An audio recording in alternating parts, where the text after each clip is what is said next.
What's up? My name is Devin, also go by Infinite or Pop by Infinite. Today we're going to be talking about this little trick that I learned where you could turn any sound into a pad, specifically like any melody. So you might have seen me do this trick in my previous tutorial where I was doing the Detroit beat, but I wanted to kind of break this down a little bit more because it's really solid, you know what I mean? So sometimes when we're making melodies and everything like that, we'll have to like search through like 1,000 pad presets.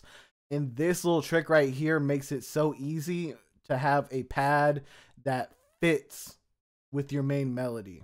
You know what I mean? So with that being said, let's get into it. So this is the melody from the previous tutorial.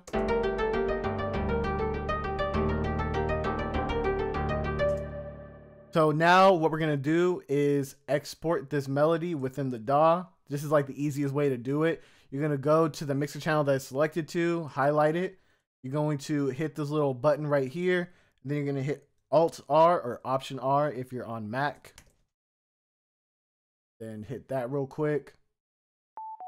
And then boom, it's exported right here. Also, a quick tip for this, make sure you know which pattern or song mode that you're on because it's going to export what's on there. So like, let's say I had this pattern out 4 times like that. If it's on song mode, it's going to export this whole thing right here. But if you have it on the pattern mode, it's only going to export those 8 bars. You know what I mean? So now that we have the melody exported, we're going to open it up in Edison. We're going to double click this right here, right click this, and then edit in audio editor. And then from here, you're going to hit Command B or Control B if you're on Windows. And then it's going to bring up this blur option. Now you can mess around with the amount, the offset, the mix, and everything like that. But usually when I use it, I just use the regular setting like this. I mean, I don't touch nothing. You know what I mean? And whenever you do this, I always hit the preview just so you can kind of get an idea of what you're going to get.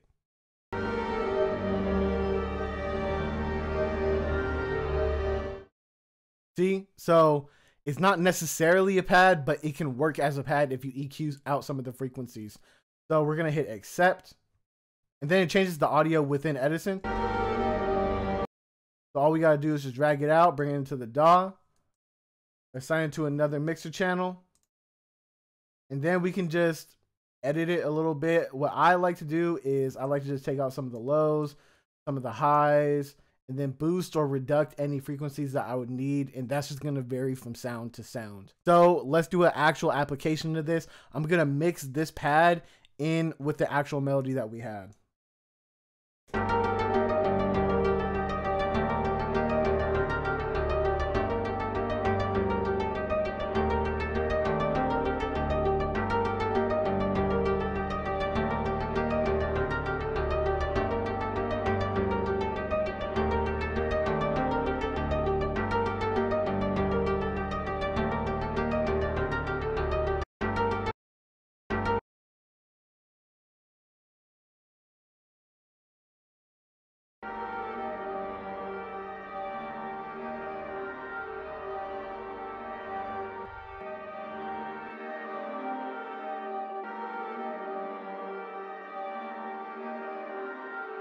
And now what I'm going to do is open up an ozone imager just so we can make it a little bit more wide. You know what I mean? Just because pads are usually there just to fill up frequencies. They're kind of supposed to be wide and ambient and everything like that. So this is just going to be a better way to accentuate that ability.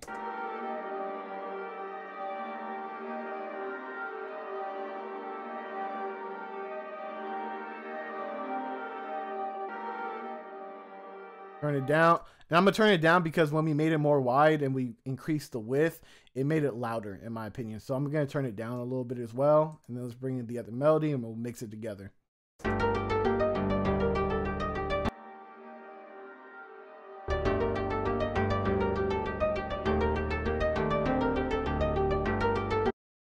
And boom, just like that, you got yourself a pad that you made from your original melody.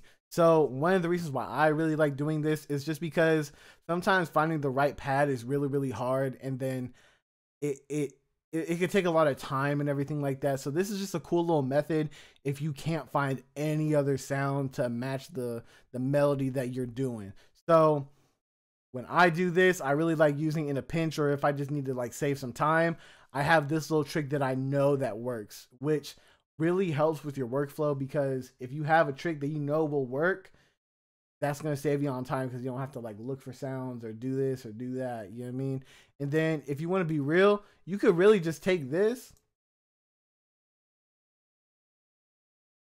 You could just take this and save this as a preset. Hit file and then save mixer track state as. And then you could just save this as like a little preset. So whenever you do this trick, you can just right click, hit file, and then you'll have like a little preset right there that you could always use. You know what I mean?